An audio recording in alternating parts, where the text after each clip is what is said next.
Hello students, मैं doctor Dimple कुमारी district education office Gopalganj के इस यूट्यूब चैनल पे आपका पुनः स्वागत करती हूँ, जहां आप मेरे साथ पुष्पी पादपों में लैंगिक जनन यानी बायोलॉजी का फर्स्ट चैप्टर पढ़ रहे हैं। पिछले की क्लासेस में हमने परागकण के निर्माण की विधियों को, परागकण की संरचना को देख लिया था। यानी एक तरीके से जो हमने बताया था, पुष्प में जो फर्टिलाइजेशन होता है, निषेचन की क्रिया होती है, उसके पहले की क्या क्या तैयारियां होती है, यानी कि निषेचन पूर्व की वो सारी तैयारियां, घटनाएं और संरचनाएं जिनका हमने जिसको हमने स्टार्ट किया था, उसके अंतर्गत गैमेटोजेनेसिस फर्स्ट में हमको पढ़ना था, यानी युग्मक जनन। उसमें हमने नर युग्मक जनन की प्रक्रिया को देख लिया है। अब हम मादा युग्मक जनन यानी कि मेगा स्पोरोजेनेसिस को पढ़ेंगे, और मेगा स्पोरोजेनेसिस के अंतर्गत क्या क्या संरचनाएं और कौन कौन सी घटनाएं होती हैं, उन्हीं सारा का हम डिटेल्स जानेंगे। तो सबसे पहले हम फ्लावर के नर जनन भाग को जानेंगे, क्योंकि नर जनन भाग ही है जिसके अंदर मादा जनन भाग होता है, जिसके अंदर मादा युग्मक का निर्माण होता है। तो उसके स्ट्रक्चर्स को थोड़ा देख लेना जरूरी है। सबसे पहले हमने फ्लावर के बारे में डिस्कस किया था। ये फ्लावर है जिसका सारा पार्ट हमने तब देखा था। आज फिर से हम मादा जनन अंग की चर्चा करने वाले हैं। तो देख लेते हैं कि एक फ्लावर के मादा भाग में कौन कौन सी संरचनाएं दिखती हैं। तो ये फ्लावर का मादा भाग है, जिसको हम गाइनोशियम के नाम से जानते हैं। गाइनोशियम की एक स्वतंत्र इकाई पिस्टिल कहलाती है, यानी कि स्त्री केसर कहलाती है। गाइनोशियम के एक स्वतंत्र इकाई को हम स्त्री केसर या कार्पेल यानी कि अंडप कहते हैं। जो गाइनोशियम होता है वह फ्लावर का मादा जनन भाग होता है, जो एक या एक से अधिक पिस्टिल का बना हुआ हो सकता है, एक या एक से अधिक कार्पेल का बना हुआ हो सकता है। तो एक कार्पेल में तीन संरचनाएं होती हैं। एक कार्पेल में तीन संरचनाएं होती हैं। जो सबसे ऊपर वाला स्टिग्मा कहलाता है, यानी कि वर्तिकाग्र।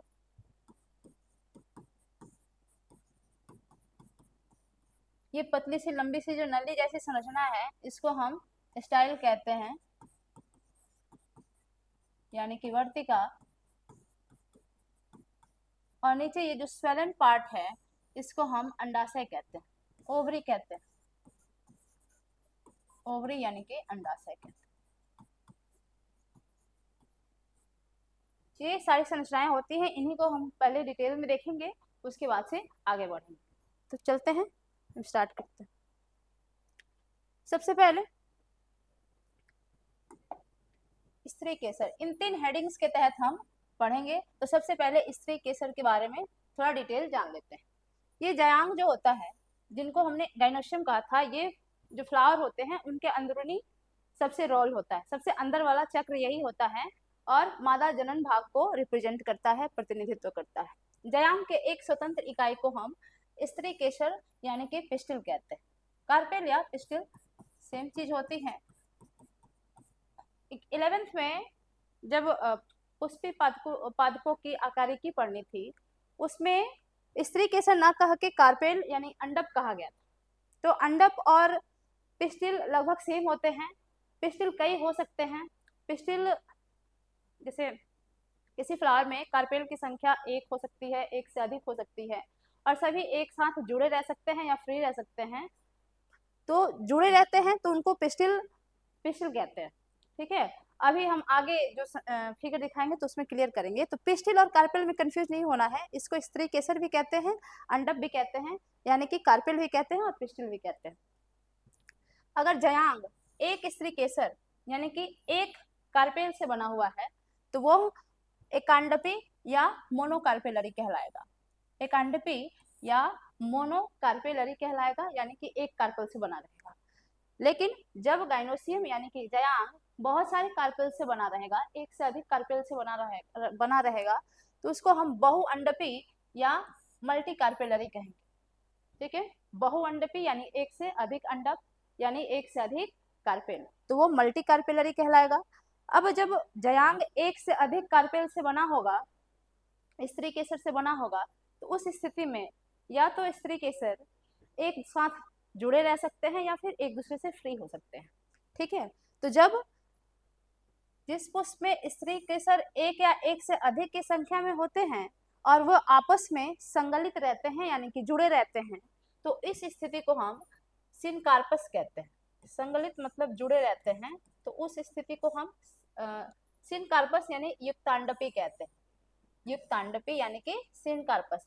जितने पिस्टिल होंगे एक से अधिक होंगे और सभी एक दूसरे से जुड़े रहेंगे, तो वह सिनकार्पस कंडीशन कहलाएगा यानी कि युक्तांडपी कंडीशन कहलाएगा। या फिर वो एक दूसरे से फ्री भी हो सकते हैं, जितने रहेंगे उतने अलग अलग रहेंगे, तो उस कंडीशन को हम विक्तांडपी यानी कि एपोकार्पस कहते हैं।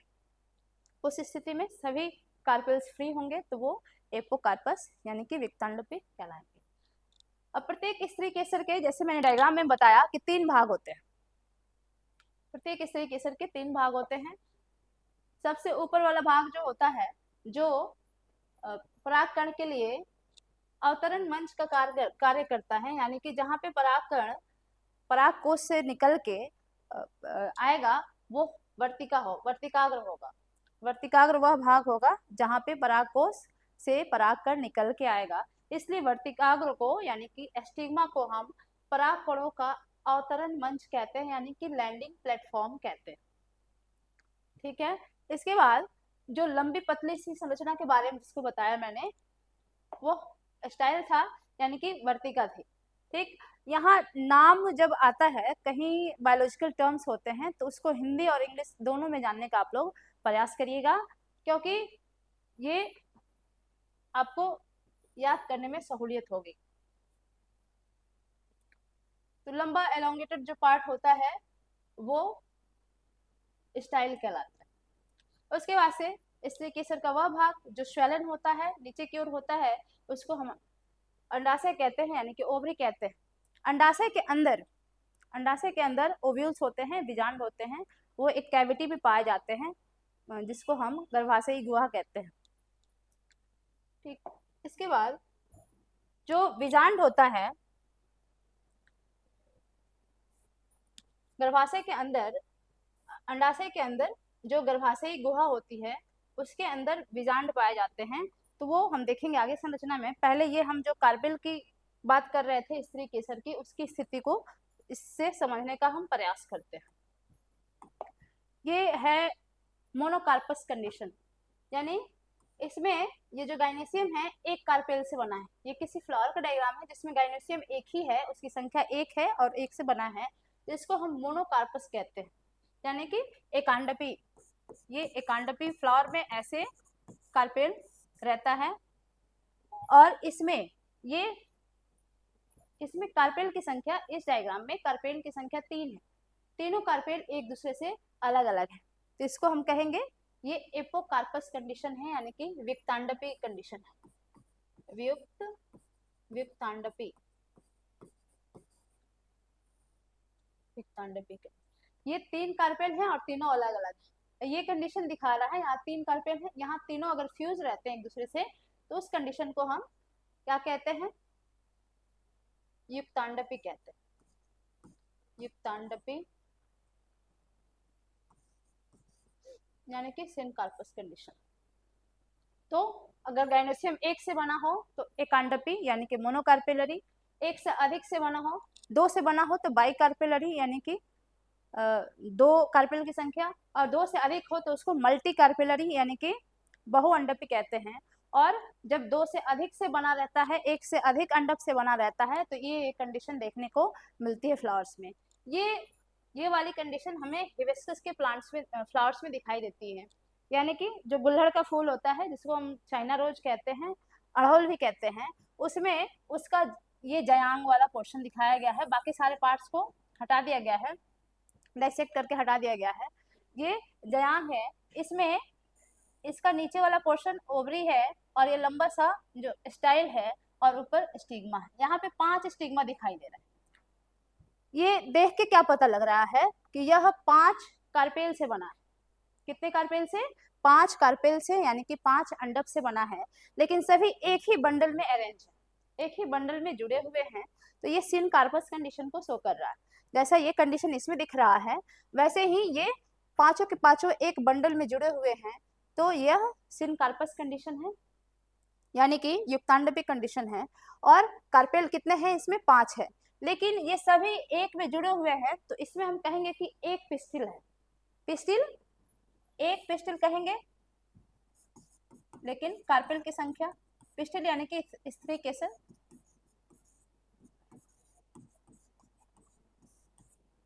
लेकिन कार्पेल इसमें 5 हो जाएंगे, यानी कि अंडक 5 हो जाएंगे, अंडक इसमें 5 होंगे। तो पिस्टिल और कार्पेल में यानी कि स्त्री केसर और अंडक में इतना ही सा अंतर होता है। हम लोग कहीं इसको साथ में लेके चलते हैं, स्त्री केसर भी कहते हैं, अंडक भी कहते हैं, लेकिन अंतर इतना है कि एक ये 5 कार्पेल मिलके एक बंडल बनाया है जिसको हमने एक पिस्टिल कहा, तो ये एक पिस्टिल लेकिन 5 कार्पेल होगा, ठीक है। अगर ये एक पिस्टिल एक अंडक है तो इसको हम एक पिस्टिल भी कह सकते हैं, एक कार्पेल एक पिस्टिल। इस कंडीशन में क्या है, एक कार्पेल है और एक पिस्टिल है,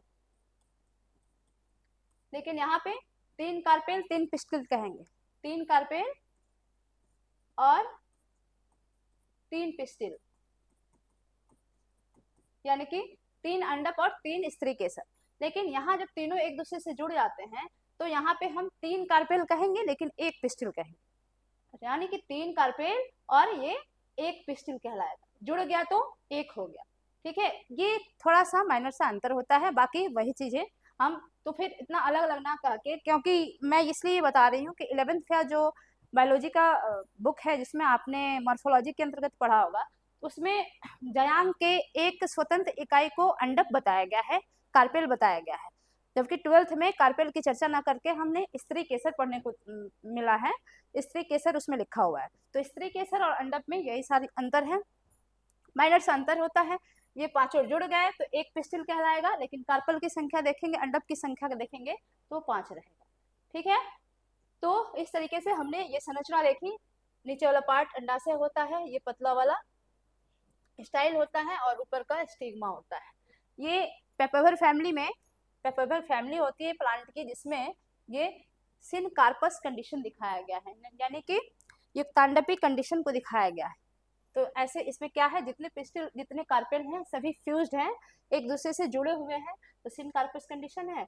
और ये वाला भी एनसीईआरटी की बुक से लिया गया है, एनसीईआरटी में ये दिखाया गया जितने भी इसमें कार्पेल्स हैं, पिस्टिल्स हैं, वो सभी एक दूसरे से फ्री हैं, जितने भी हैं एक दूसरे से फ्री हैं, इसलिए यह कंडीशन क्या कहलाएगी, एपोकार्पस कंडीशन का एग्जाम्पल है। ये माइकेलिया में देखने को मिलता है, माइकेलिया में ऐसा देखने को मिलता है जहाँ पे ये एपोकार्पस कंडीशन होती है यानी युक्तांडपी कंडीशन होती है, जबकि पेपरवर फैमिली में ये सिनकार्पस कंडीशन देखने को मिलता है। ये दो का एग्जाम्पल याद रखिएगा, माइकेलिया में एपोकार्पस कंडीशन यानी कि विक्तांडपी कंडीशन, और पेपरवर में सिनकार्पस कंडीशन यानी कि युक्तांडपी कंडीशन देखने को मिलता है। आगे बढ़ते हैं। हमने बताया था कि अंडाशय के अंदर गर्भाशयी गुहा होती है, यानी कि गर्भाशयी गुहा होती है। गर्भाशयी गुहा के अंदर एक स्वेलन स्ट्रक्चर पाया जाता है, फूला हुआ भाग, गद्दे जैसी संरचना होती है जिसको हम प्लासेंटा कहते हैं, अपरा कहते हैं। उसी प्लासेंटा से दीर्घ बीजाणुधानी यानी कि माइक्रो मेगा स्पोरेंजियम का निर्माण होता है। उसी प्लासेंटा से मेगा स्पोरेंजियम जनरेट होता है और उससे जुड़ा हुआ रहता है। तो आगे मेगा स्पोरेंजियम यानी कि ओव्यूल यानी कि बीजांड के बारे में भी थोड़ा जान लेते हैं। तो मेगा स्पोरेंजियम जिसको हम ओव्यूल भी कहते हैं यानी कि बीजांड कहते हैं, यह अपरा से उत्पन्न होने वाली दीर्घ बीजाणुधानी सामान्यतः बीजांड कहलाती है, ये संरचना होती है। बीजांड क्या होता है, तो बीजांड एक छोटी सी संरचना होती है जो एक वृंत यानी कि डंठल के माध्यम से अपरा से जुड़ी रहती है, जिसको हम फ्यूनिकल कहते हैं यानी कि बीजांड वृंत कहते हैं।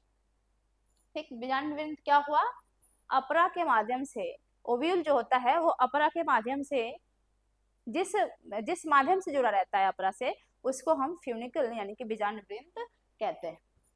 ठीक, इसके बाद से बीजांड से जो बीजांड वृंत होती है जिस बिंदु पे जुड़ती है, बीजांड अपरा से जुड़ा हुआ है किसके माध्यम से, फ्यूनिकल के माध्यम से यानी कि बीजांड वृंत के माध्यम से, और बीजांड वृंत जो है फ्यूनिकल है वो बीजांड से जिस पॉइंट पे जुड़ती है, जिस बिंदु पे जुड़ती है, उसको हम हाइलम कहते हैं, यानी कि हाइलम यानी कि नाभिका कहते हैं।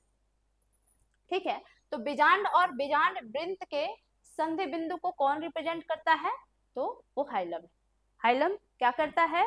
बीजांड वृंत और बीजांड के बीच के जंक्शन पॉइंट को शो करता है, यानी जंक्शन को दिखाता है, उसके संधि बिंदु को रिप्रेजेंट करता है। ठीक है, इसके बाद से बीजांड में जो भी बीजांड होता है वह एक या एक से अधिक दो अध्यावरण से घिरा हुआ हो सकता है।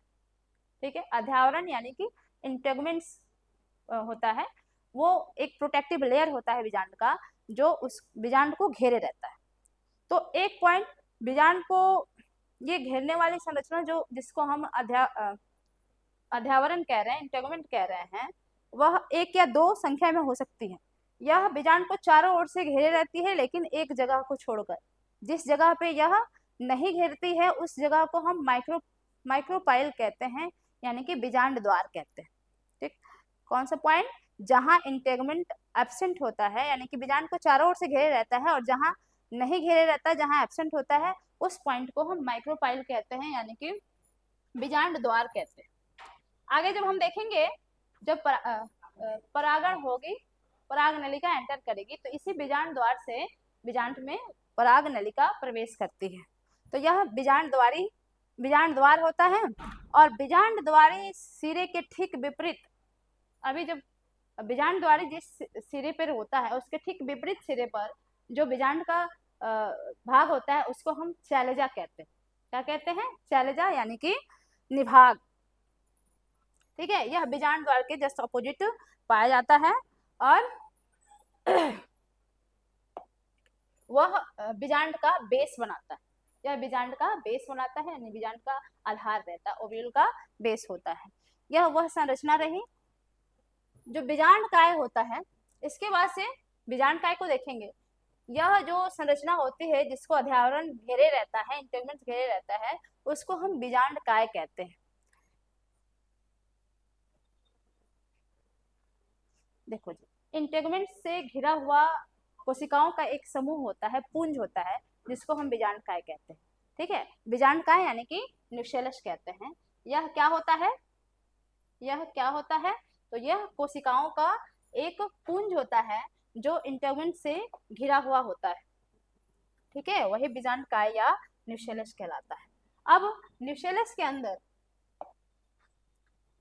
जो बीजांड काय होता है न्यूसेलस, उसके अंदर एम्ब्रायो सैक पाया जाता है, यानी कि भ्रूण कोष पाया जाता है, जिसको हम मादा युग्मोद्भिद भी कहते हैं।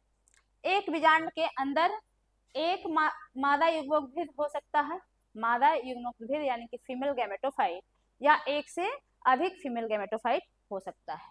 ठीक, तो यहाँ हम इस चीज को, अब जितना चीज हम देखें ऊपर, उसको इस डायग्राम में समझने का प्रयास करेंगे। सबसे पहले मैंने बताया कि अपरा से एक डंठल के द्वारा बीजांड जुड़ा रहता है, तो वह डंठल फ्यूनिकल कहलाती है। तो ये जुड़ा रहता है, यही वाला फ्यूनिकल है हमारा, ये वाला जो हिस्सा है वो फ्यूनिकल है।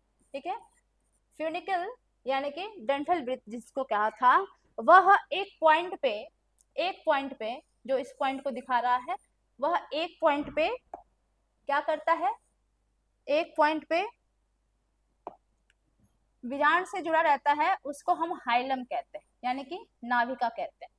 हाइलम ये है, यानी कि नाभिका था, हाइलम नाभिका ही था। हाइलम यानी कि नाभिका।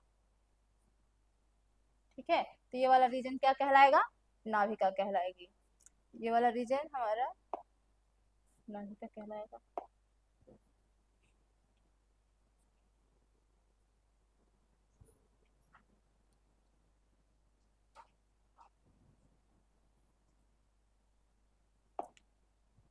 ये रीजन नाभिका कहलाएगी। इसके बाद से हमने बोला था कि जो बीजांड होता है वह दो प्रोटेक्टिव लेयर के द्वारा, दो अध्यावरण के द्वारा एक कोशिका के पुंज को घेरे रहता है, कोशिका के पुंज को घेरे रहता है, वह अध्यावरण कहलाया था, यानी इंटेगमेंट कहलाया था, जो एक या दो हो सकता है।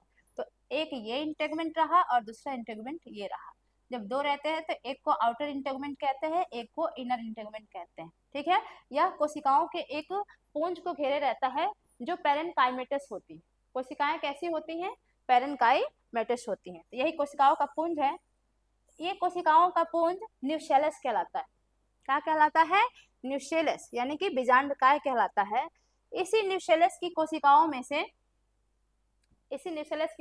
में से कोई कोशिका मेगास्पोर मदर सेल की तरह कार्य करने लगती है। जैसे हमने उसमें देखा था, जब परागकण का फॉर्मेशन हम देख रहे थे, तो माइक्रोस्पोरेंजियम के अंतर्गत हमने देखा था, लघु बीजाणुधानी में देखा था कि वह एक कोशिकाओं के समूह को घेरे रहती है। उसके सेंटर में एक कोशिकाओं का समूह पाया जाता है, जिसको हमने बीजाणुजन उत्तक कहा था। बीजाणुजन उत्तक के अंदर बताया था कि सभी कोशिकाओं में यह क्षमता होती है कि वह पराग मात्र कोशिका की तरह कार्य करे और परागकण का निर्माण करें। लेकिन यहाँ पे ऐसा नहीं होता। ये जो कोशिकाओं का समूह है, जिसको हमने न्यूसेलस कहा, इसमें से एक ही कोई ऐसी कोशिका होती है जो पराग मात्र मेगास्पोर मदर सेल की तरह, यानी कि गुरु बीजाणु मात्र कोशिका की तरह कार्य करती है। ठीक है, तो यह कोशिका जो गुरु बीजाणु मात्र कोशिका की तरह कार्य करती है, वह विभाजित होती है मियोसिस के द्वारा, अर्धसूत्री विभाजन के द्वारा, और गुरु बीजाणु का निर्माण करती है, यानी कि मेगास्पोर का निर्माण करती है। ठीक, तो इसके अंदर अब ये न्यूसेलस के अंदर, जिसमें हमने बताया, ये आगे का प्रोसेस दिखाया दिया गया है। एम्ब्रायो सैक का फॉर्मेशन किससे होगा? तो गुरु बीजाणु जो बनेगी, उसके बाद से वो वही गुरु बीजाणु डेवलप होके आपका ये फीमेल गैमेटोफाइट, यानी कि एम्ब्रायो कोष बनाएगी। तो उसको हम आगे पढ़ेंगे। फिलहाल ये डायग्राम जो ओव्यूल के साथ दिखाया है, उसमें इसको दिखा दिया गया है। ठीक, इसके साथ ही हम आगे चलेंगे। कहा है कि एक बीजाणु में सामान्यतः एक अकेला भ्रूणकोष होता है जो एक गुरु बीजाणु से निर्मित होता है। इस चीज को इसमें लिखा। अब एक गुरु बीजाणु कैसे डेवलप होके, गुरु बीजाणु कैसे बनता है और वो कैसे डेवलप होके एम्ब्रायो सैक बनाता है, उसको हम मेगास्पोरोजेनेसिस के अंतर्गत पढ़ेंगे कि आखिर ये गुरु बीजाणु बनता कैसा है, मेगास्पोर बनता कैसे। तो ठीक है, गुरु बीजाणु जो हमने बताया कि बीजांडकाय की जो कोशिकाओं में से कोई एक कोशिका गुरु बीजाणु मात्र कोशिका की तरह कार्य करती है, वही गुरु बीजाणु मात्र कोशिका मियोसिस से विभाजित होकर, इसको भी हम एमएमसी ही कहते हैं। जहां हम परागकण के फॉर्मेशन में भी एमएमसी की चर्चा किए थे, वो उसका मतलब था वहां पे माइक्रोस्पोर मदर सेल, यानी कि लघु बीजाणु मात्र कोशिका। यहाँ पे एम्स फॉर मेगास्पोर मदर सेल है, यानी कि गुरु बीजाणु मात्र कोशिका है। तो यह गुरु बीजाणु मात्र कोशिका क्या करती है? तो ये भी बीजांड द्वार जो बताया था, बीजांड काय जो होती है, तो बीजांड द्वार के साइड वाली जो बीजांड काय की कोशिका है, उसमें से ही वो कोशिका किस साइड? बीजांड द्वार के साइड जो बीजांड काय की कोशिका होती है। एक बार पुनः चलते हैं उस स्लाइड पे हम।